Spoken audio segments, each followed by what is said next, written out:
Olha, já estamos de volta, programa Ressoar. O Brasil ainda está longe de proporcionar educação de qualidade para todos.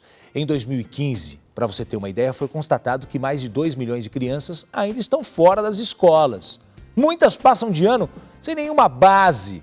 Uma em cada 5 crianças com 8 anos não sabe ler e escrever ao final do 3º ano do ensino fundamental. Gente, isso não pode, né? Para entender o tamanho do desafio que temos pela frente, de que maneira a sociedade brasileira pode mudar o rumo da educação de crianças, adolescentes e jovens, o Ressoar está recebendo aqui hoje o sociólogo, conselheiro, membro do Conselho Nacional de Educação e também diretor da Faculdade de SESI São Paulo, César Calegari. Professor, seja muito bem-vindo aqui ao programa Ressoar, tudo bem? Muito obrigado, tudo bem. Obrigado pela oportunidade de estar conversando com você, com quem está em casa também. O assunto é muito importante mesmo. César, eu até faço esse comentário sempre. A educação é o meio que pode salvar esse país. Acho que você que é um profissional competente dessa área, você pode falar melhor do que eu sobre esse assunto. Qual que é a importância da educação para um país? Bom, é a base de tudo, como nós sabemos bem, né? Se você tem educação, boa formação, tanto em termos de valores morais, éticos, quanto em termos de conhecimento, as pessoas se desenvolvem, né? Por isso que é tão importante, inclusive, que as crianças, quando têm 7, 6, 8 anos de idade, a gente garanta que todas as crianças brasileiras estejam alfabetizadas no momento certo, porque a partir daí elas vão ter sempre mais facilidade para se desenvolver. Infelizmente, no Brasil, essa não é a realidade.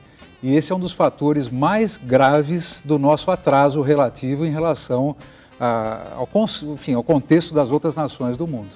Nós vamos recuperar esse tempo perdido? A gente vai sair desse atraso? Isso é totalmente possível. Depende, em primeiro lugar, de uma coisa que nós costumamos falar, que é vontade política de fazer, né?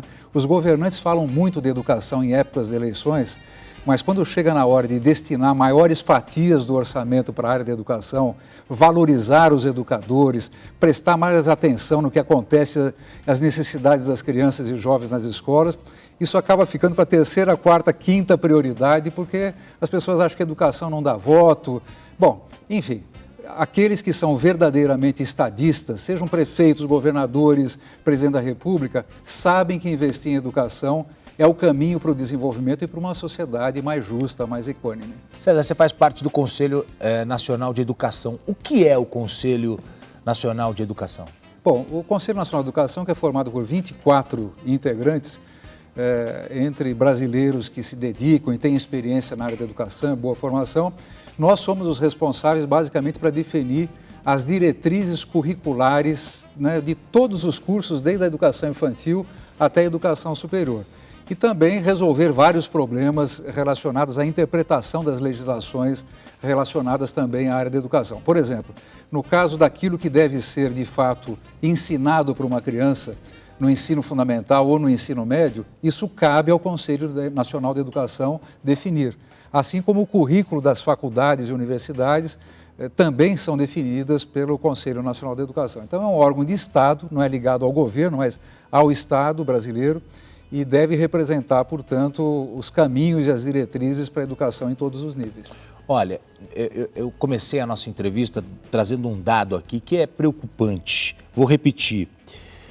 De cada 5 crianças com 8 anos, uma não sabe ler, escrever e fazer as operações básicas de matemática. Por que a gente está vivendo esse momento? E qual é a importância de investimento na educação para a gente melhorar isso? Porque uma criança que com 8 anos não sabe ler, não sabe fazer uma conta, ela vai ter muito mais dificuldade na vida quando crescer. É exatamente isso. Essa situação média, né, que você revelou, ela é muito grave em certas regiões do país. Eu vou aqui até dizer com maior franqueza, porque nós temos que dar nome aos bois, né? Claro. Em estados como Alagoas, estados como Pará, estados como, enfim, outros estados do Nordeste brasileiro, 7 de cada 10 crianças chegam ao final do ciclo de alfabetização sem estar alfabetizada. Quer dizer, isso significa que para o resto da vida delas, o que ela vai acumular, essa criança, são déficits, né? Porque um dia ela pode até aprender a ler e escrever, mas sempre será no lugar de outros conhecimentos em que ela deveria estar tendo naquele instante. Então, o Brasil, né, precisa dar uma prioridade total para a educação em geral, mas a educação das crianças no ciclo de alfabetização. Né, nós fizemos um movimento há 3 anos atrás, que é o Pacto Nacional pela Alfabetização na Idade Certa, do qual participam até hoje todos os municípios brasileiros, todos os estados e o governo federal. Isso significa preparar professores alfabetizadores. Eu sempre costumo dizer que se todos os professores são importantes, nenhum é mais importante do que a professora que nos alfabetiza. Ela é um exemplo, é uma coisa que a gente leva para o resto da vida e a gente adquire competências e ferramentas que vão ser úteis para sempre. E se elas faltam, esses conhecimentos, essas ferramentas, nós vamos sempre sofrer, porque vamos ter dificuldade de leitura, compreensão de textos, cálculos, enfim, para o resto da vida. Então, esse enfrentamento desse nó que existe na educação brasileira, que é a alfabetização na idade correta, precisa ser prioridade. Eu até acho, né, a minha visão pessoal, que em certas situações do Brasil, como é o caso desses estados que eu revelei, Alagoas, Pará, tem que ser caso de intervenção nacional. Porque nós não podemos achar que isso é normal, né? Tá subtraindo de uma criança só porque ela mora num estado como aquele, por descuido de governantes, que ela será condenada a uma cidadania de segunda classe. Eu acho que em casos como esse, nós temos avaliações nacionais científicas, tem que ser caso de intervenção, né? Se o governo não age, o governo federal tem que intervir e garantir que esse direito das crianças seja de fato honrado. E a gente acaba dependendo de algumas ações sociais em regiões distantes. Por exemplo, a gente mostrou outro dia o caso da Fazenda Nova Canaã, que atende 550 crianças e vai buscar com ônibus, as crianças moram a 20 quilômetros. Se não tivesse o projeto social ali para ajudar, essas crianças com certeza não iam ter acesso à educação, a uma aula de educação física, a mexer com a hortinha, a poder fazer as atividades culturais. Quer dizer, a gente depende muito hoje dessas ações que não deveriam estar acontecendo ali. Se o governo tivesse fazendo, não ia precisar, mas ainda bem que tem. Mas, César, eu queria te fazer uma pergunta. Quando a gente fala do problema na educação, a gente fala muito de escola pública. Mas você consegue fazer uma leitura da escola particular? Como é que está a escola particular hoje no Brasil? Bom, algumas escolas particulares, até porque são escolas de elite, né? Você já começa a selecionar o aluno até pela renda da família, e essa renda frequentemente significa que essa família teve acesso à educação, leu livros e tem mais condições. Essas escolas particulares, muitas delas são escolas de fato muito boas, né? Que proporcionam uma educação de boa qualidade. Agora, em muitos lugares, as escolas públicas são melhores do que as escolas particulares. Porque se é uma coisa que nós já descobrimos o que fazer, é fazer educação de boa qualidade no Brasil. E em escola pública, você tem inúmeros exemplos. Então, no caso, por exemplo, da educação infantil, sobretudo da educação de 4 e 5 anos, em geral, aquilo que é oferecido na área pública é de qualidade infinitamente superior àquilo que é proporcionado em escolinhas privadas. Então, a gente percebe que tem essas diferenças. Há escolas de elite, é verdade, e muito boas, como também na área pública nós temos escolas de excelente qualidade em todos os níveis, desde a educação média, educação infantil e ensino fundamental. Olha, não sei se você vai concordar comigo, eu já estive em alguns países da Ásia, né? Por exemplo, trabalhei numa emissora de TV no Japão, por exemplo, como eles valorizam a educação e os profissionais que atuam na educação. E o que a Coreia do Sul fez nos últimos 30 a 35 anos, levando para lá grandes profissionais da educação, vamos dar uma chacoalhada na educação da Coreia do Sul. O que eles fizeram da década de 80 para cá, quer dizer, eles estavam realmente um pouco atrás e conseguiram evoluir bastante investindo em educação. Hoje a gente vê as grandes empresas da Coreia do Sul se destacando, brigando com as gigantes dos Estados Unidos, da Alemanha. Isso é legal, né? Então, esse é um exemplo, né, de um país que era muito atrasado, é o caso da Coreia, e que se transformou hoje num país de uma economia importante, desenvolvimento de tecnologia. Isso. No mundo de hoje, o conhecimento é a principal riqueza. No passado, tinha que ter carvão, que era riqueza, tinha que ter ouro, que era riqueza. Hoje em dia, é o conhecimento. Isso para os países e para as pessoas também, né? As pessoas terão mais chances na vida de serem mais felizes, mais solidárias e, sobretudo, bem-sucedidas, né, do ponto de vista econômico, se tem conhecimento. Agora, Qual é a diferença? É o montante de recursos que se investe em educação. Se você pegar hoje o que se investe na educação no Brasil, considerando todos os níveis, né, da educação superior à educação infantil, o investimento público na educação hoje é em torno de $3.500 por aluno por ano. Se você pegar o que acontece nos Estados Unidos, isso vai a $12.000 por aluno ano. Em alguns países, né, dos escandinavos, isso chega a $22.000 por aluno ano. Quer dizer, essa diferença, né, significa pagar melhor professores, ter escolas melhor organizadas, ter um currículo muito mais avançado. Professor, enfim, não tem mistério, é matemática. Matemática. É investimento, né? Tem retorno. Exatamente. Muito bom. Olha, atenção, vamos ver agora, todos pela educação, se a gente se unir, com certeza a gente vai ter um Brasil melhor e é através da educação que a gente vai conseguir. Todos pela educação.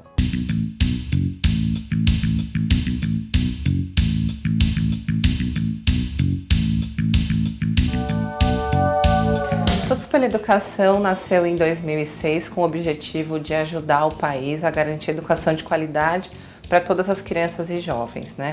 A gente traçou uma meta, essas metas para essa educação de qualidade para todos até 2022, justamente porque é o bicentenário da independência do nosso país e a gente acredita que um país só será realmente independente quando todas as crianças e jovens tiverem educação de qualidade. Para participar do Todos pela Educação, basta querer fazer alguma coisa pela educação do nosso país. Por isso que a gente fala muito da importância da participação da sociedade. Mas nós temos aqui como Conselho de Governança, membros fundadores, muitos educadores, jornalistas, pessoas da academia, empresários. É um grupo bastante diverso.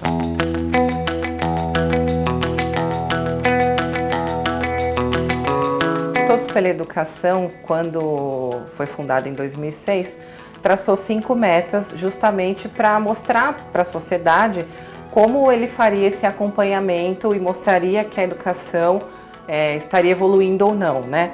Então, as 5 metas, elas falam de alfabetização, de qualidade, de acesso e conclusão e de boa gestão do investimento em educação. A gente já tinha essa vontade de trabalhar diretamente com a sociedade, mas a gente começou primeiro acompanhando os dados da educação, então por meio das nossas 5 metas, depois tentando influenciar em políticas públicas, que são as 5 bandeiras, e nós chegamos em 2013 nas 5 atitudes, justamente uma agenda de mobilização. E com isso a gente busca que a sociedade tenha formas de participar dessa mudança da educação no nosso país.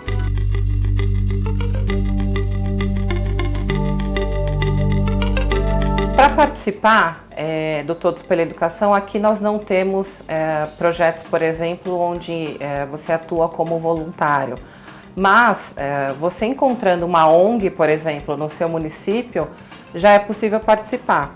A ideia do nosso nome, Todos pela Educação, é justamente que todos de fato participem e façam alguma coisa pela educação do nosso país. Nós fizemos um site que é o 5atitudes.org.br e lá é possível encontrar por atitude e por público dicas de ação.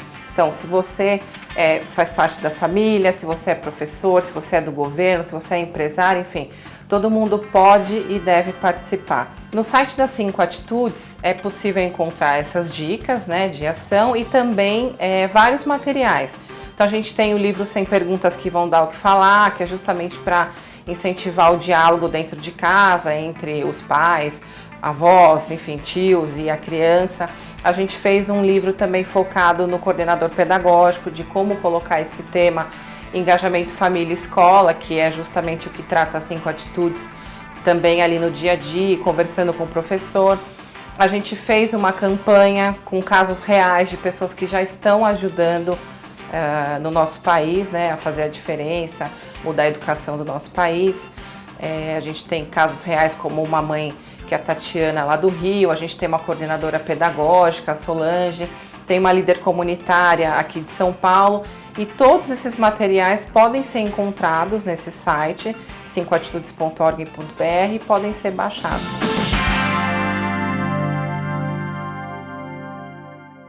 É isso mesmo, conselheiro. Cada um tem um papel importante nessa rede de conhecimento e está faltando atitude. Olha, tem que realmente o pai, a mãe, a gente tem que começar a entender a diferença de educação, de escolaridade, de responsabilidade. Sabe que na Record eu apresento um programa chamado Balanço Geral e a gente percebeu muito disso, César. Falta autonomia hoje para o professor dentro da sala de aula. E os pais que deveriam fazer um trabalho se unindo ao professor, muitas vezes ele se coloca contra o professor, achando que está defendendo o filho e não está.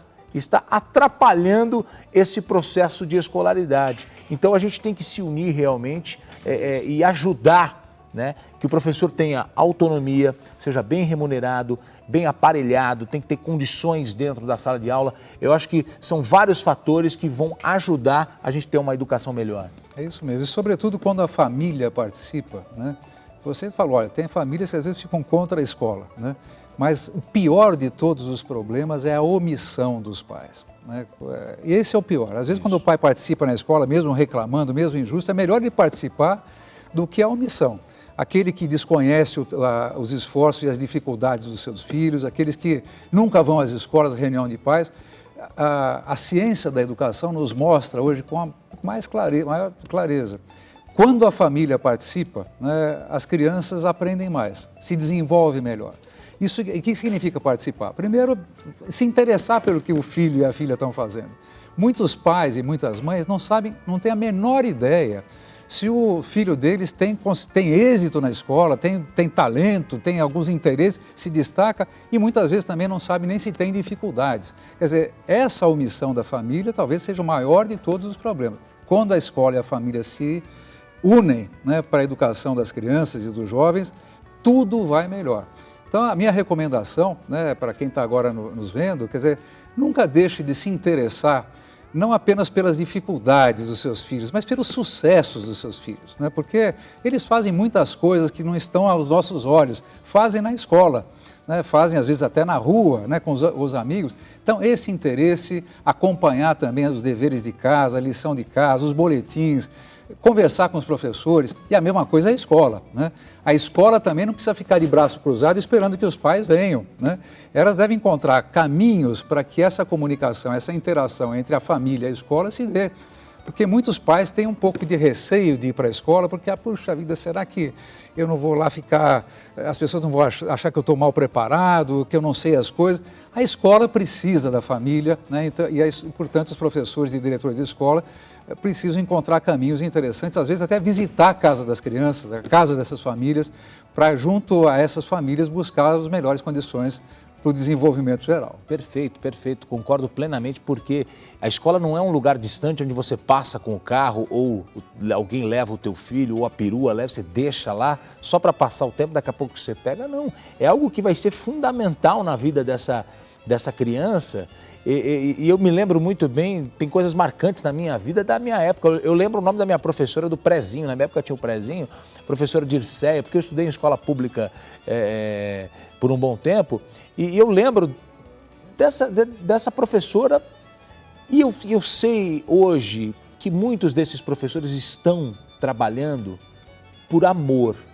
Queria que você falasse um pouquinho da relação professor-aluno. Muitos professores estão na profissão por amor, porque amam. Eu acho que a grande maioria, quem se dedica, quem vai para o magistério, quem vai buscar conhecimento e se preparar para enfrentar uma sala de aula, vai fazer isso, não é por grana, não é por dinheiro, é por amor à profissão. Eu entendo isso porque tenho professores na minha família.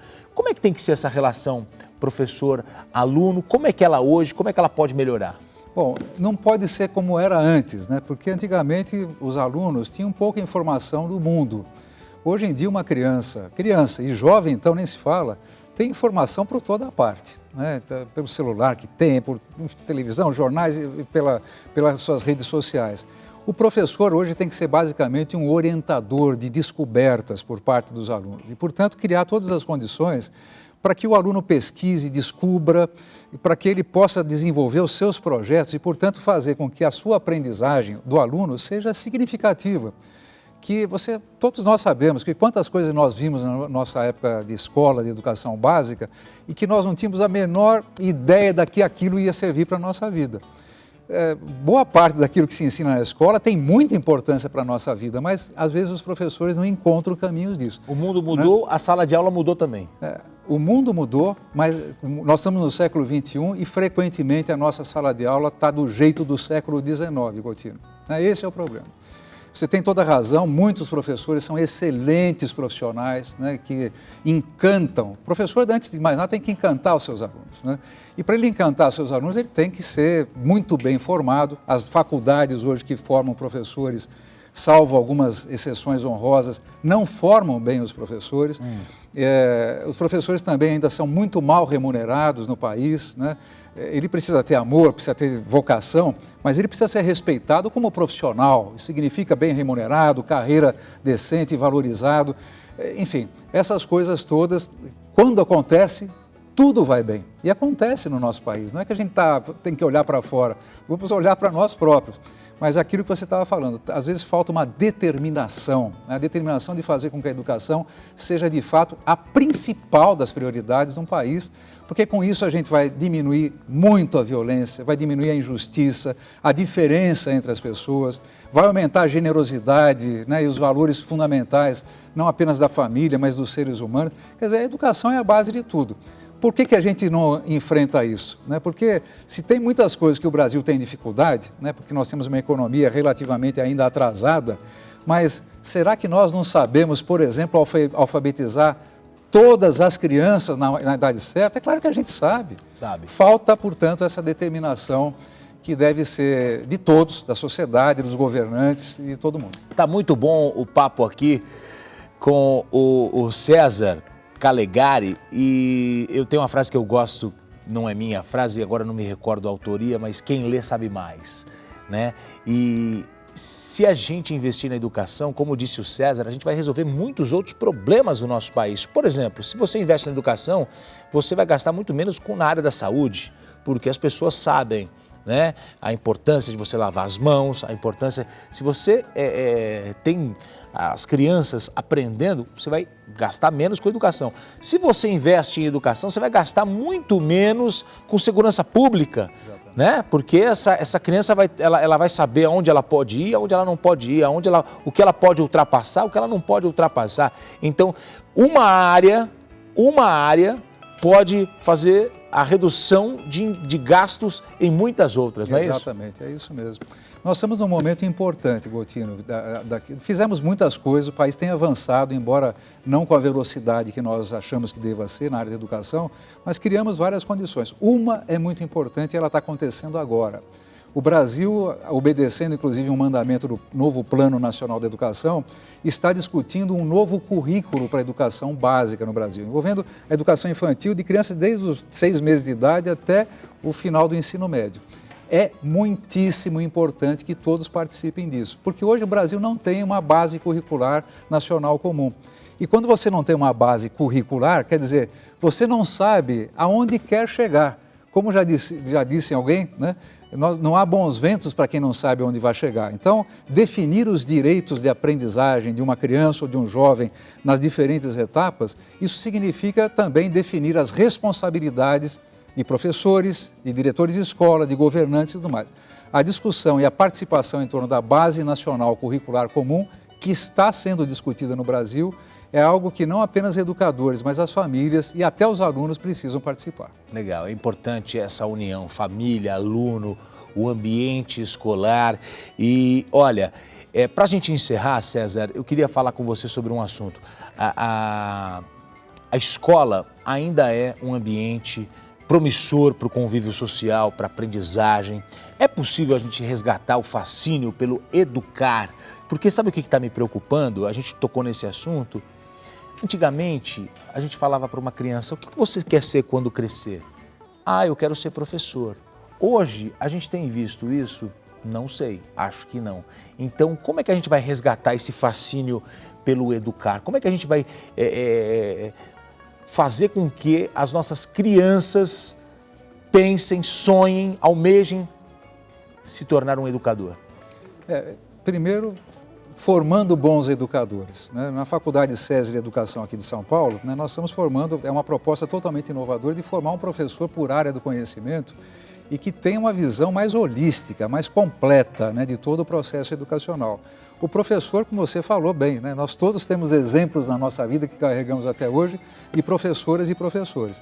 A formação do professor e o incentivo para que ele possa sempre se desenvolver na carreira é uma maneira muito importante de fazer com que os educadores em geral possam voltar a ser aquele exemplo de encantamento, né, que façam com que jovens e crianças possam ler livros, assistir peças de teatro, desenvolver projetos, desenvolver a sua criatividade. Então, a chave da educação, ela está sempre no educador, né? Nenhuma tecnologia vai substituir isso, né? Felizmente, porque a educação é, antes de mais nada, uma relação humana maravilhosa, e é nessa relação humana que nós podemos garantir pessoas melhores. César, Conselho Nacional de Educação para 2016, qual que é o grande desafio, qual que é a agenda do Conselho Nacional de Educação para 2016? Temos muitas coisas, mas uma principal é a definição da Base Nacional Curricular Comum, que vai definir exatamente os objetivos e direitos de aprendizagem e desenvolvimento para cada etapa da educação básica. Atrás disso, o que vem? As avaliações, com base nesse novo currículo, a produção do material didático, livros e tudo mais, que tem que ficar com base nesse currículo e, sobretudo, a formação de professores que poderão, portanto, ter uma formação melhor e, portanto, oferecer uma educação de melhor qualidade. Então, esse tema, a Base Nacional Curricular Comum, é o grande tema para o ano de 2016 para o Conselho Nacional de Educação e para todos nós brasileiros. Muito bem. César Calegari, professor, conselheiro,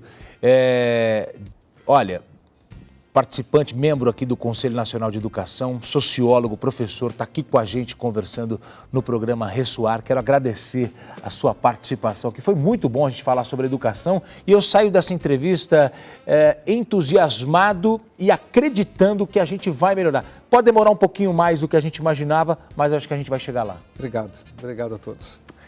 Muito bem, hoje no programa Ressoar, eu agradeço a presença aqui do professor César Calegari e a gente segue com o programa Ressoar, esse programa todo especial feito para você que acompanha a nossa programação.